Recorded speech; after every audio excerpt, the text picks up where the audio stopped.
어느 시인이 그랬습니다.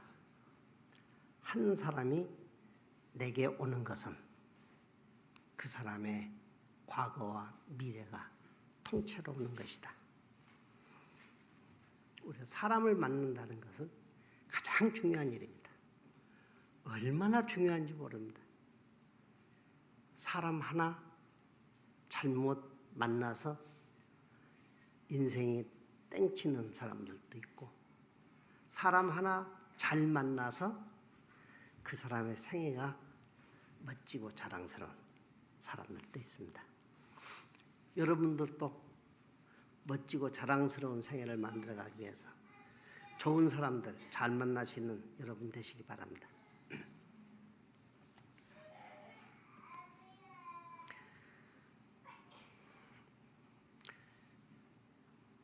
우린 참 사람 많이 만났죠. 사람 만나는 홍수였습니다.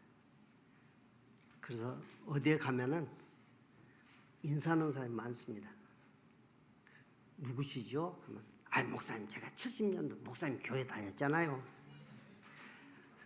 80년대 제가 청년회 회원이었잖아요. 이런 사람 많습니다.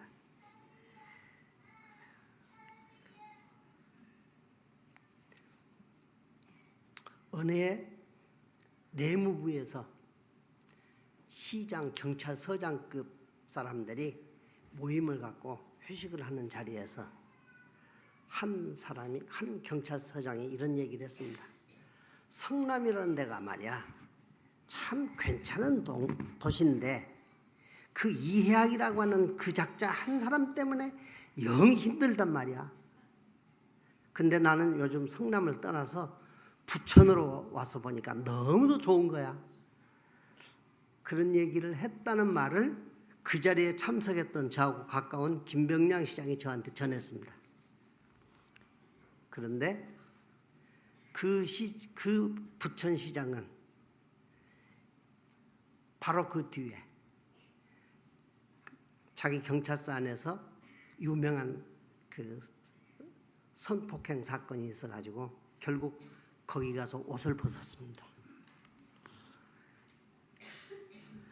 사람은 내일 일을 모르죠. 그리고 우선 자기 눈앞에 있는 쉬운 것, 좋은 것, 편한 것을 택합니다. 근데 이게 웬일입니까? 예수님이 병을 고치고 귀신을 쫓아내고 막 문둥병자를 고치고 막 사람들이 구름대같이 몰려오는 그때에 한 사람이 찾아왔습니다. 근데 그 사람은 다른 사람하고 달리 빤듯한 사람입니다. 품위도 있고 학식도 있고, 그래서 그 사람은 성경에서는 율법 학자라고도 하고 또 다른 표현도 합니다만은 어쨌건 한 율법 학자가 예수님을 찾아왔습니다. 그리고 예수님께 얘기합니다. 선생님이야말로 하나님의 아들이십니다. 나는 모든 것 다 버리고 선생님을 쫓겠습니다. 그리고 선생님을 돕겠습니다. 그러니까 어디로 가시든지 저를 데리고 다니십시오 하고 이 사람이 간청합니다. 이런 꾀죄죄한 제자들 말고 나같이 좀 품위 있는 제자 하나 받아라 하는 얘기입니다. 나같이 저같이 인정에 목마르고 존경에 목마른 사람은 그때 어떻게 하냐? 그래요? 참 잘했어. 어서 오시오. 나하고 같이 갑시다. 이렇게 할 수 있어요. 그리고 난 또 그렇게 너무 많은 실수를 했어요. 그래서 부작용도 많았죠. 그 인생을 많이 헤맸습니다. 근데 예수는 저하고 달랐습니다. 예수님은 가봐, 별 볼 일 없어 하고 등 돌렸습니다. 그 말을 점잖게 표현해서 공중에 사는 새도 둥지가 있고 여우도 굴이 있지만 인자는 머리 둘 곳도 없다라고 하는 시적 표현을 쓰면서 그 사람을 거절해 버립니다. 근데 그 다음에 또 이상합니다. 선생님 오라고 했겠지. 근데요, 저는 선생님 따르고는 싶은데요, 저는 먼저 아버지가 지금 돌아가셨는데 가서 장례 치르고 와야 합니다. 저 장례 치르고 올게요. 또 한 사람은 그래도 선생님을 따르려면 제가 가족들하고 작별의 인사는 해야 하지 않습니까? 하는 이런 제자한테 뭐라고 하냐? 나를 따르라. 죽은 자는 죽은 자에게 맡기고 너는 나를 따르라. 쟁기를 잡고 뒤로 돌아다 보는 자는 그건 미래가 없다 하면서 그런 사람들이 자기를 따르라고 즉흥적으로 단언하십니다. 저는 이게 고민이었습니다. 왜 그럴까? 제가 73년, 4년 긴급조치 1호로 감옥에서 이 성경을 읽고 고민을 했습니다. 이게 왜 그럴까? 그래서 제가 출소한 뒤에 1975년 2월 15일 날 출소해가지고 바로 그 다음 주일 날 이걸 가지고 여러분한테 설교를 했습니다. 그때 제가 무슨 얘기를 했느냐? 에리 프롬의 그 인간 유형을 얘기하면서 인간 유형에 혁명적이지 않는 인간들이 있다. 그리고 창조적인 인간이 있다. 근데 그 혁명적이지 않는 인간 중에 뭐 소극적 수용형, 착취 지향형, 또 저장형, 그리고 그 시장 마케팅형, 이런 유형들이 있는데 그 말을 제가 막 하나하나를 예를 들면서 장황하게 설명을 했습니다. 그러면서 또 시간이 많이 끌었죠. 그런데 한마디로 말하면 이런 사람들은 자기 애를 떠나지 못한 사람, 자기 애에 머물러 있는 사람, 이기주의적이고 출세 지향적이고, 그리고 언제든지 모든 사람들을 이용해서 자기를 업그레이드 하려고 하는 그런 그 집요한 그 기능을 가진 사람들입니다. 돈을 모으든지 권세를 갖든지 학식을 갖든지 무슨 하다못해 예술적인 기능을 갖든지 간에 그것들이 자기를 위한 것으로 활용되고 그것 이상 넘어가지를 못하는 이런 사람들을 향해서 그 혁명적이지 않는 인간성이 없다, 그렇게 얘기하는 겁니다. 한마디로 말하면. 그런데 그래서 이제 제가 참 고민했습니다. 나는 무엇인가? 여러분들이 저를 잘 압니다.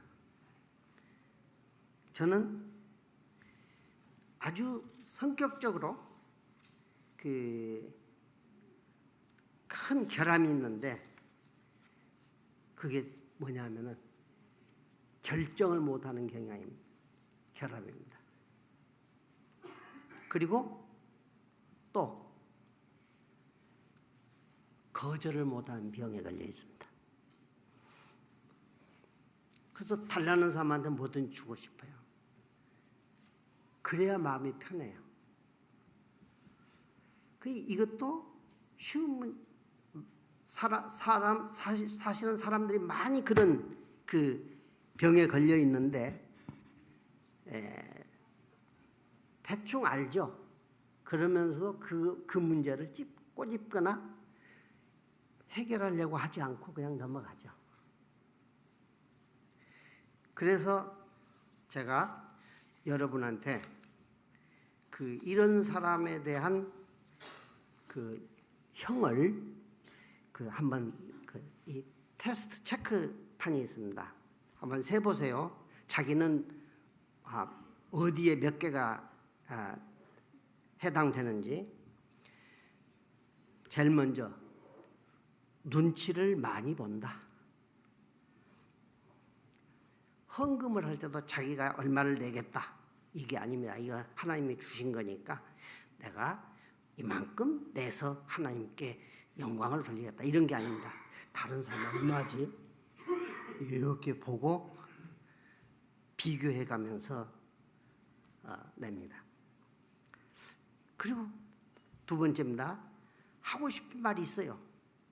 목사한테 왜 그러냐고 하고 싶은데 차마 그 말을 못해요. 그래서 마음이 답답해요.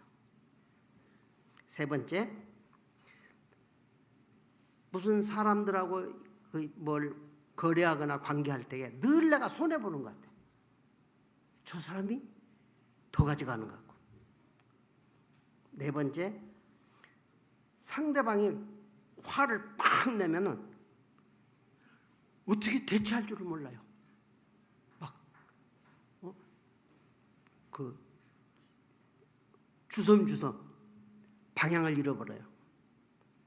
여기까지 자기들 몇 개 걸린 게 있습니까? 그 다음에 다섯 번째, 뭔가 의사결정을 해야 하는데 그때 자기 생각으로 자기 주장으로 선택하지 않아요. 힘 있는 분, 목사님이 이렇게 했으면 좋겠다. 또 아무개 내가 존경하고 좋아하는 사람이 이렇게 가. 그러면 그게 따라가는 거예요.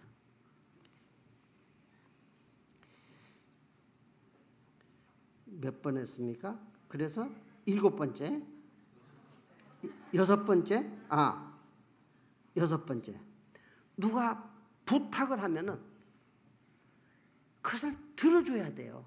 근데 그것을 못 들어주면 굉장히 마음이 괴로워요. 저한테는 제일 괴로운 것이 돈 빌려달라는 사람이에요. 며칠 전에도 돈을 빌려달라고 해서 나 없어요 했더니 그 사람이 그냥 전화 딱 끊어요. 그 사람 생각에는 막 머리가 돌아. 네가 왜 돈이 없어?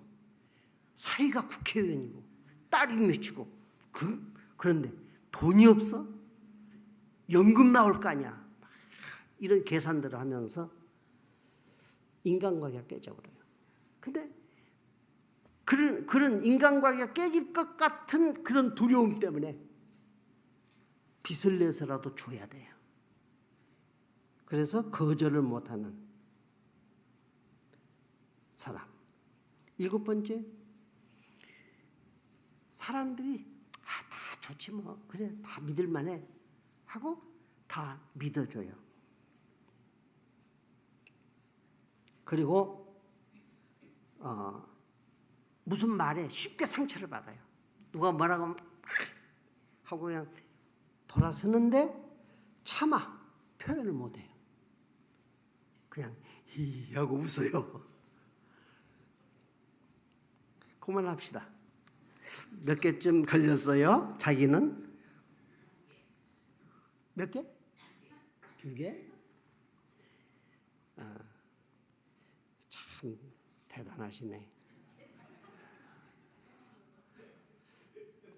아마 가슴속으로 어떤 분은 난 9개 다 걸리네 하는 분도 있어요. 근데 내색하지 마세요. 왜냐하면은 5개가 걸리면은 이분은 중증 환자입니다. 예. 이건 제가 만든 게 아니고 의사들이 만든 거예요. 그래서 그런 사람은 전문 치료를 받아야 돼요. 요즘 정신 치료하는 데 많지 않아요. 그런 데 가서 자기를 다 터놓고 다 내놓고 치료 프로그램을 해야 돼요. 근데 저는요, 어떻게 보면 이거 9개가 다 들어가요. 그래서 저는 어릴 때부터 소화불량이 걸려가지고 저는 늘 위장약이란 대한민국에서 나온 약은 다 먹었어요. 위장약 백화점에 뭐 노르모에서부터 시작해서 뭐 미제 암포젤 그 뚝물 같은 거 그것까지 제가 쫙 나오는 약은 다 먹었어요. 그래도 안 나아요. 먹으면은 막 괴롭고 안 먹으면 막 쓰리고 역류되고 위산이 이런 삶을 쭉 살았어요. 이게 증세예요. 그리고 집중력이 낮아요. 오늘 설교를 뭘 해야겠다 해놓고도 그냥 엉뚱한으로 막 헤매요. 그러다 시간만 오래 끌고 그래서 어떤 분들은 다른 데 가서 제 얘기를 하려면 이 목사 아주 괜찮은 사람인데 설교를 길게 해서 그게 틀렸다고. 그 소문이 나한테 또 들어와요. 그리고요, 불면증에 시달려요. 근데 때로는 악몽이 많아요. 예를 들면요, 저는 악몽에 시달리는 것 내가 일기도 써놓은 곳이 있는데 이렇게 내가 신나게 갔는데 앞에서 뿔 달린 소가 막 나를 향해서 와요. 그럼 뒤로 돌아가면 뒤에서도 오고 양옆 사방서 나를 향해서 이 뿔 달린 소가 쫙 올 때 저는 아무것도 할 수 없어요. 아 하고 고함 지르죠. 그러면 우리 할머니가 너 야가 경기한다. 큰일 났다. 하고서 저를 이렇게 당신 가슴에다 안아주고 그랬어요. 제가 꿈 일기를 쓰다 내가 아주 깊은 병에 걸렸구나 라고 하는 걸 깨달은 게 뭐냐면 이런 꿈이 있더라고. 이렇게 높은 언덕이 있는데 거기서 어린아이가 신나게 막 걸어와. 근데 내가 보니까 옆에서 보니까 그 언덕이 곧 끝나서 절벽이야. 제가 더 오면은 절벽으로 떨어질 거야. 그럼 내가 가서 받아야지 하고 막 쫓아가요. 가다가 아이는 뚝 떨어져서 박살이 나고 나는 비참한 생각으로 잠이 깨요. 이게 제 꿈이에요. 이게 바로 자존감이 없는 열등의식에 사로잡혀 사는 사람들의 모습이에요. 그러니까 저는요, 우리 집사람하고 싸우면 늘 져요. 별로 잘못한 것도 없는데 꼭 내가 지는 거야. 버스 타려고 하는데 시계 당첨됐다 해서 시계 사온 거 그게 무슨 잘못이며 책장사가 왔는데 책을 사라고 해서 이거 좋지 백화사전 있어야지. 또 소설 전집 문학 전집 이거 또 얼마나 좋은 거야 하고 들여놓고 또 야단을 맞아요.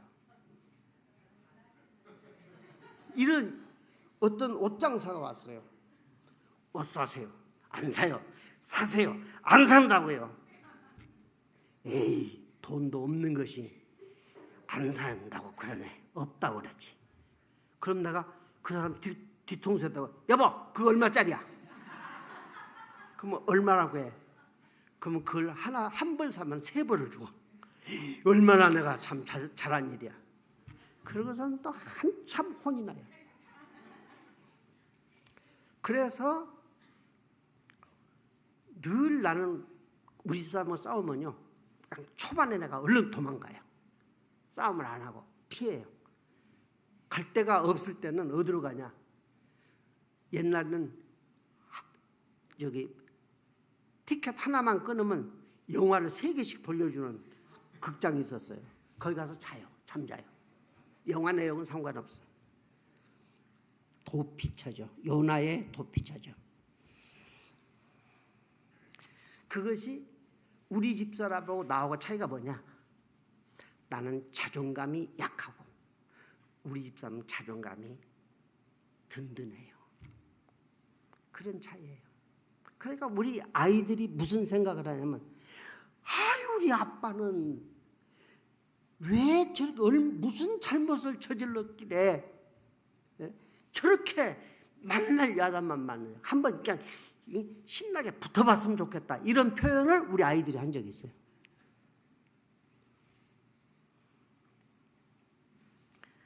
그래서 저는 그런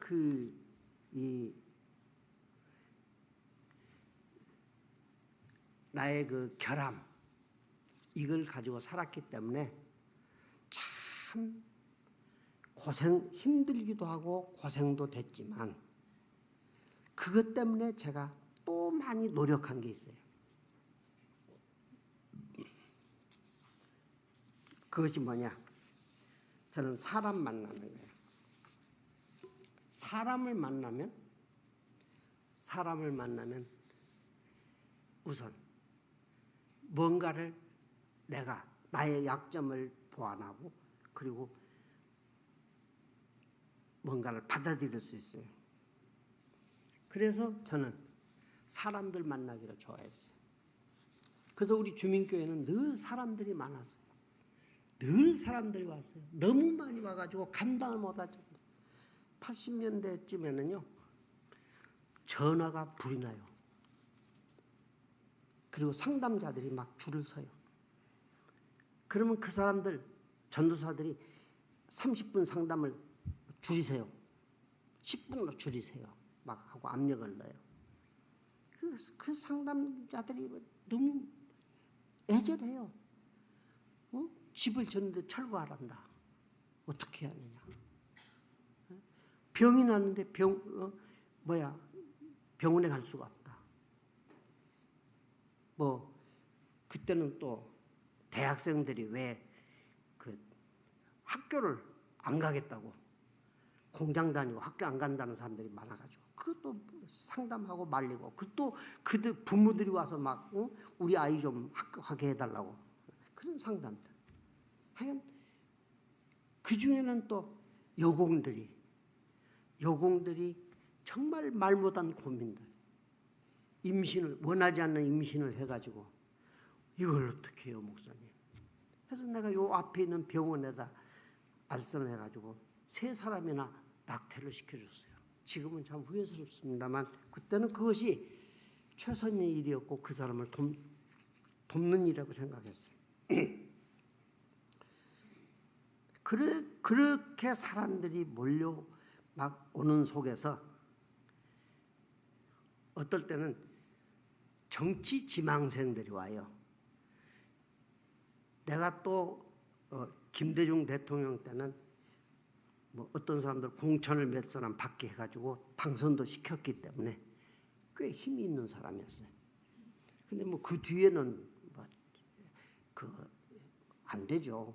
그런데도 그 과거에 영향력 있는 사람에게 와서 공천받게 해달라고 선물을 가지고 그 사람들이 가져온 선물은 굉장히 무거운 선물들이야. 와요. 절로 여주에 있는 수도원으로 도망을 가도 거기도 막 찾아오고 남원에 있는 의인초로 도망을 가도 거기도 찾아와요. 그리고 나는 영향력이 없으니까 가시라고 하면 그 사람은 와서 성남 와서 뭐라고 하냐. 이혜양 목사를 만났는데 나를 지원하기로 했다고 이렇게 소문내고 다녀요. 근데 내가 그 사람한테 아니다라고 할 수가 없는 게 있어요. 그 사람이 가져온 선물을 다 받았거든.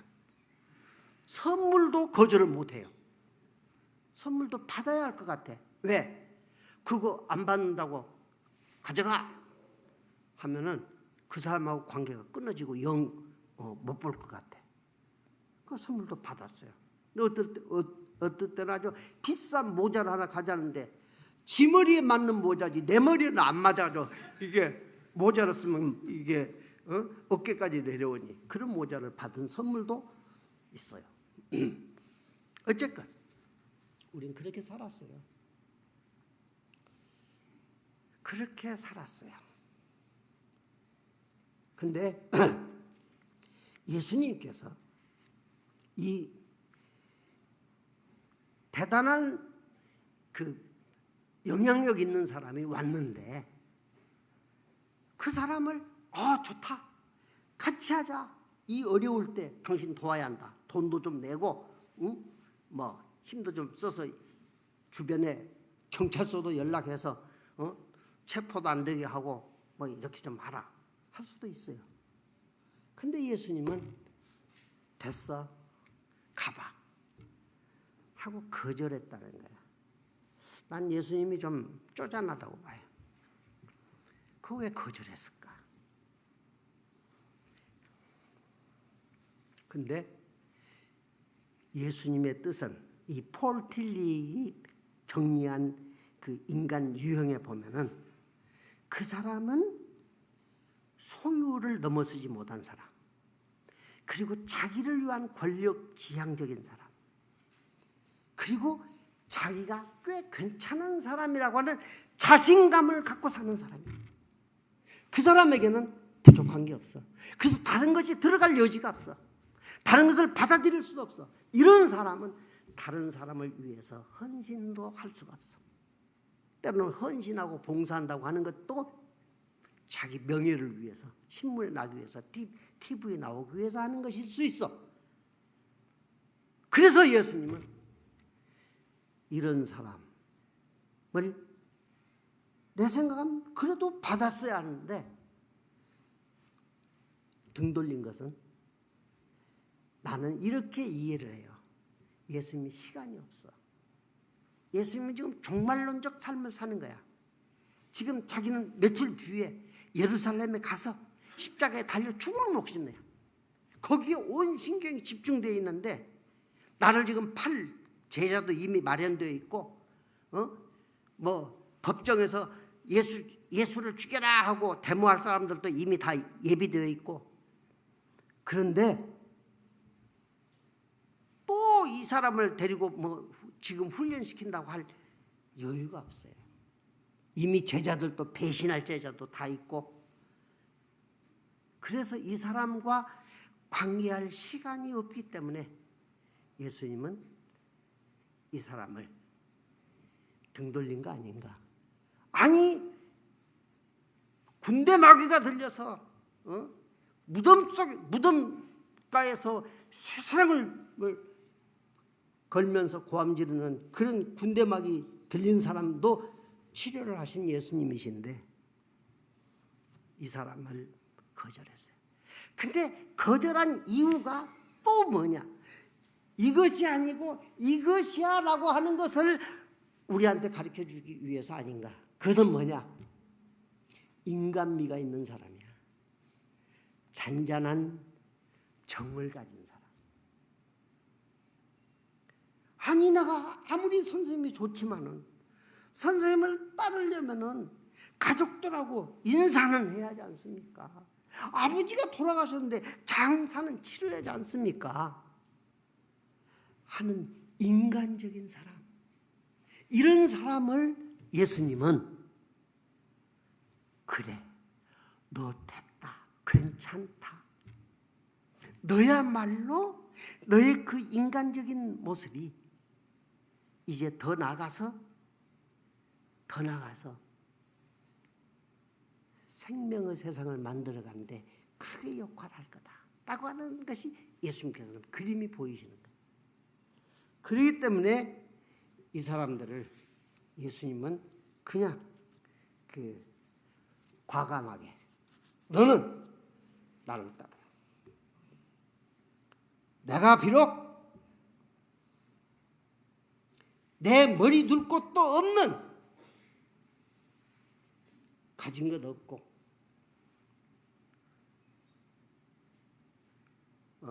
그리고 알아주는 사람 없어도 내가 가는 십자가의 길에 따라올 수 있는 사람, 그건 바로 인간미를 가진 너다 라고 예수님은 그 두 제자를 부르신 거 아닌가, 저는 그렇게 생각을 해요.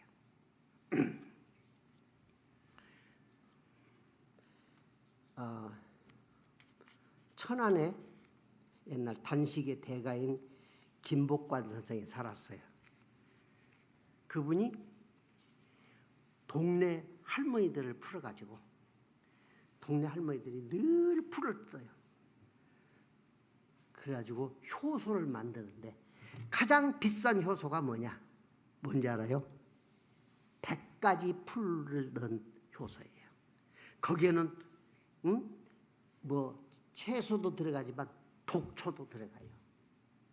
그까지를 다 그 도안에다 넣어서, 그래서 그것을 삭히면 그것이 약초 중에 최고의 몸에 좋은 효소가 되는 거예요. 그래서 굉장히 비싸게 팔았는데 저는 또 가난한 목회자라고 공짜로 줘서 제가 몇 병 얻어먹었어요. 저는 박노해 시인이 요즘 가난한 나라 다니면서 사진 찍고 시 쓰잖아요. 근데 어느 그 원주민들에게 갔는데 온 동네 사람들이 다 나와서, 어떤 사람은 풀을 모으고 건물을 모으고 그리고 돌짝을 모으고 흙을 파오고 그리고 그걸 이기고 그리고 찍고, 온 동네가 다 달라들어서 노인부터 어린아이까지 다 일하는 걸 보고 쓴 글이 있어요. 인간의 가장 고통스러운 것은 결핍이 아니야. 자신의 생명 에너지를 다스리지 못하고 자기 존재가 아무런 쓸모 없어지는 것, 잉여 인간이 되는 것이다. 인간의 고통 그 자체가 더러운 것이 아니다. 자신의 고통이 아무 의미 없게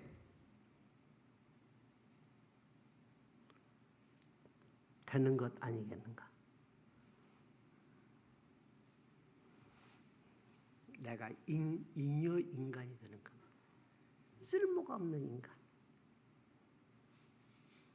아직은 여러분들은 오란 데도 있고 가란 데도 있고 관심 갖는 사람도 있고 그러겠죠. 저같이 늙어보세요. 80 넘어보세요. 전화도 안 와요.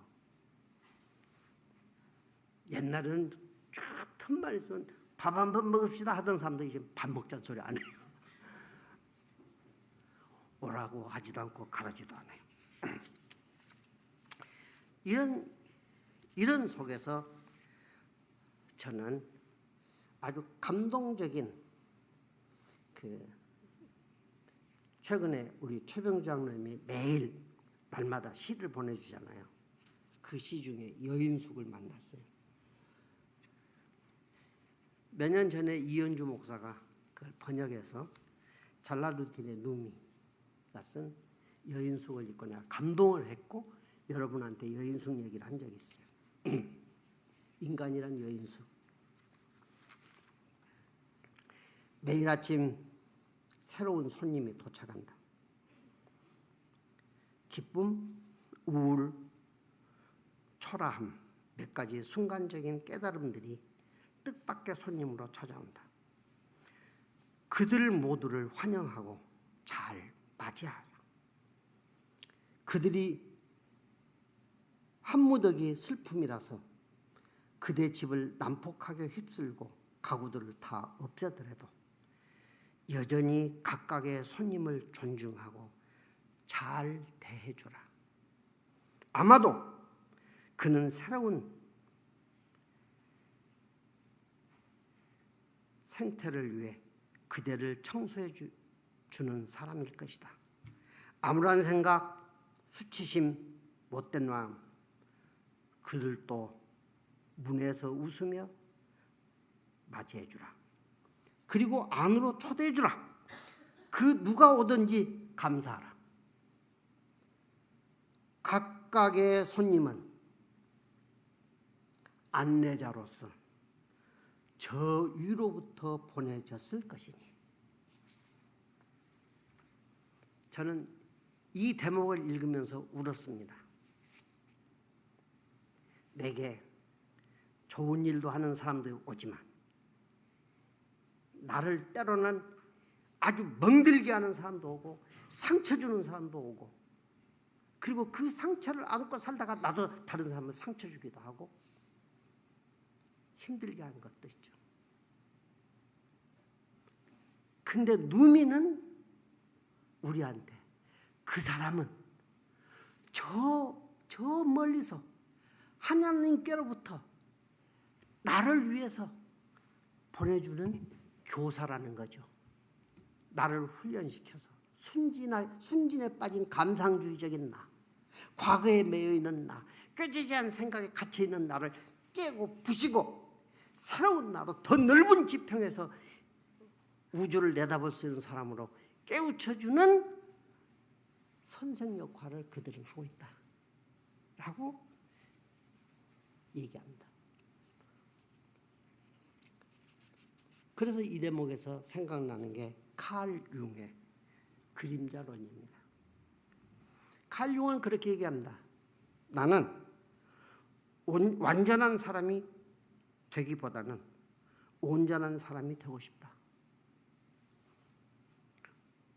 불완전한 상태라도 자신의 빛과 그림자를 있는 그대로 수용하는 사람. 비록 결정 장애가 있고 거절 못하는 그런 병에 걸려 있다 할지라도 그것을 있는 그대로 바라보고 그것을 그대로 수용하고 내 것이라는 것을 내가 알고 이해하고 인정하고, 그리고 남을 볼 때 남에게 있는 바로 그런 약점들이 바라보이고 그 약점들을 내가 아름답게 바라볼 수 있는 눈, 그리고 그것들이 모여서 하나가 되는 모습, 이것이 공동체가 아닐까. 이 세상에는 많은 사람이 오고 그리고 우리는 또 많은 사람을 만납니다. 우리 교회도 난 몇 사람한테 이렇게 좀 콜을 해보면 응답이 없습니다. 그러면 요즘 그렇게 생각합니다. 아, 그래, 운이 안 닿는 모양이다. 그래서 편하게 살게 합니다.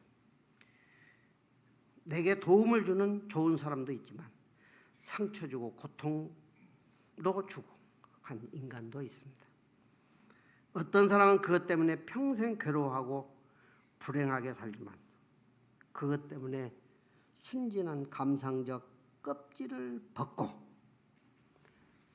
나는 산을 산으로 물을 물로 볼 수 있는 그런 성숙한 안목이 이루어져서 하나님도 예수님의 말씀도 있는 그대로 내 생각과 감정을 실을 게 아니라 있는 그대로 받아들여서 수고하고 무거운 짐진 자들아 다 내게로 오라, 내가 너희를 편히 쉬겠다 하신 그분에게 나를 맡길 수 있는 관계가 되지 않겠나. 저는 주민교회 대단한 계획과 대단한 사업과 대단한 업적을 누리려고 애쓰기보다는 제가 우리 교회 장로님들을 모시고 갔던 미국의 브루도프 공동체에서 저는 정말 충격을 받았습니다. 장로님들 가기 전에 필라델피아 공동체를 갔는데 거기에 팀장 프랑크 책인가 하여간 이름 잃어버렸는데 그 사람 막 바쁩니다. 막 여기 가서 이것도 간섭하고 저것도 해도 이것도 막 처리하고 왔다 갔다 합니다. 근데 그 사람 손에는 항상 아이 하나가 따라다닙니다. 그러면 아주 그 아이는 너무도 행복한 모습입니다. 한 9살, 10살쯤 됐던 아이인데 쩔룩쩔룩 저르면서도 그 얼굴에 환한 웃음을 웃고 있습니다. 그 아이는 째봅니다. 입이 쭉 찢어져가지고 이빨까지 다 내려다 보이는 참으로 이쁘지 않는, 그래서 그 부모가 버려버린 아이를, 그것도 한국 아이를, 그 공동체의 리더가 손을 잡고 다니면서 여기저기 활발한 걸 볼 때 저는 부끄러웠습니다. 참으로 부끄러웠습니다. 아, 예수를 믿는다는 것은 내가 어떤 공과를 자랑하는 것이 아니라 내가 사람이 되는 것이다.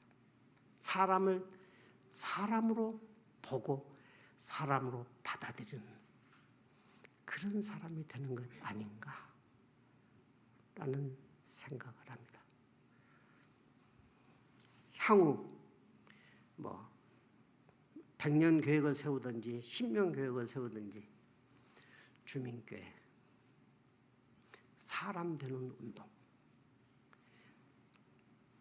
내가 가지고 있는 것들을 공유하는 운동, 이런 것들을 우리가 체질화해야 어느 통일의 정국에서도 자기 몫을 할 수 있는 그런 살아있는 공동체가 되지 않을까. 우리가 그 안에 들고 왔던 남과 북이 더불어 사는 공동체 하는 그 큰 대형 깃발이 현실로 이루어지는 때를 바라보며 조용하게 우리의 걸음을 옮기시는 여러분께 하나님의 은총이 함께 하시기를 바랍니다.